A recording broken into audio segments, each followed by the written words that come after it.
For the last 2 years of my life, I have just been on this one long journey, just trying to make it back home to Jamaica. And every single time I feel like I got close, something happened that pushed me right back to square one. I'm not here seeking pity. This isn't a pity story. This is a story about vision, resistance, and faith. I'm going to drop the link to the video that I recorded when I was on my way back across country, when I had that drive, that exuberance, that inspiration, ready to go to Jamaica to create this vision that I had. I wanted to create this space where we could have a retreat center that would definitely help us and support us in our healing, myself included.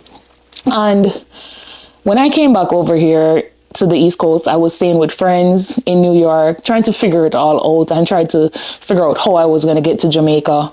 And I moved to Connecticut because I needed to make money. Here we go. Survival. Whether it was doing hair, driving Uber, or just building my business, getting paid from my book sales and so, because a regular job wasn't an option for me anymore due to my immigration status. And I did ask my family for help. I thought I was going to stay with my uncle, and he said no because his wife said no. And I don't know why. I just work with it because that's how life is. I always just pivot and work with it regardless. But there I was, suddenly I had to do something I told myself I would never ever do again, which was move in with my dad. And for the last 2 times, it was my dad living with me. But it don't matter what way it ever is, living with my dad always feels like I'm the mother, the wife, the provider, all at once. I have to do everything. It was a lot. And that 1-bedroom attic apartment off Albany Avenue, if you know, you know, it's honestly one of the hardest seasons of my life. My hands were hurting. I was still showing up to do hair. I borrowed my dad's car to do Uber, and I was just going through a lot, but I was just still pushing myself because if I didn't work, my kids don't eat, nothing moves. And that's just the reality of it. So every day I just got up to make a way. And there was this pattern in my life that I noticed that people would help me and then make me feel bad about needing the help. And I was in a very sticky situation because I was in a country where I can't do certain stuff. And my whole time being in the US for the last 12 years, I solidified my hyper independence because I've learned that if I don't do it, it can't be done and it won't be done. While this was happening, I was still doing my best to show up for you guys, doing my journal prompts and, you know, my helping you guys to heal your trauma with Trauma Talk Tuesdays. All of that began while I was sleeping on the floor in my father's house. And it's so funny, all while I already did a lot of the healing work within myself when I wrote my book, when I went across country, like traveling heals my soul. And when I went across country and came back, I was already okay, but I was watching people attempting to it's as if I was being re-traumatized and being taken back to places that I've already healed from. It's different. I invested everything into my business and moving back home at the time. I was doing vending events and all of that. I was just trying to make everything work and still show up. And I bought everything that I needed, started shipping things, planned the vision, work on it, know exactly how much money I needed to do and everything that I needed to make happen.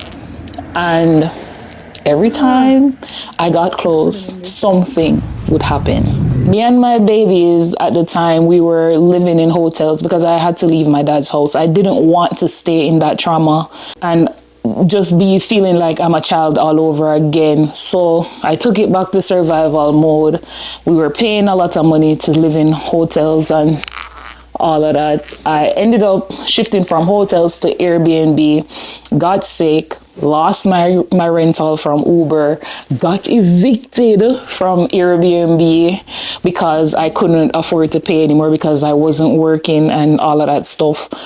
And all I needed at the time was support. And what I was receiving from my friends, from my family, wasn't true support.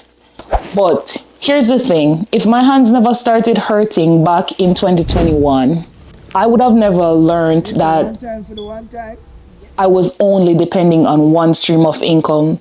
I would have never started to create all the streams of income that I started to create when I saw that if life didn't slow me down, I wouldn't have built what I have now.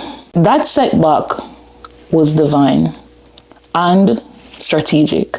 I would have kept pouring into people who didn't stop to spit on me when I was on fire. God gave me this vision years ago in 2021 to become a coach and to just build a space for people. And little by little, the Most High started working on me. I resisted at first, but now I trust the vision more than ever. So it's your turn. And I want to ask you, what vision has the Most High given to you that you have been doubting? You know, what journey are you meant to go on? And what people, places, and things are you being asked to leave behind so that you can become the version of yourself that takes up space, that dares to expand? Journey with me home to Jamaica as I dare to become that version of myself, the best one day at a time.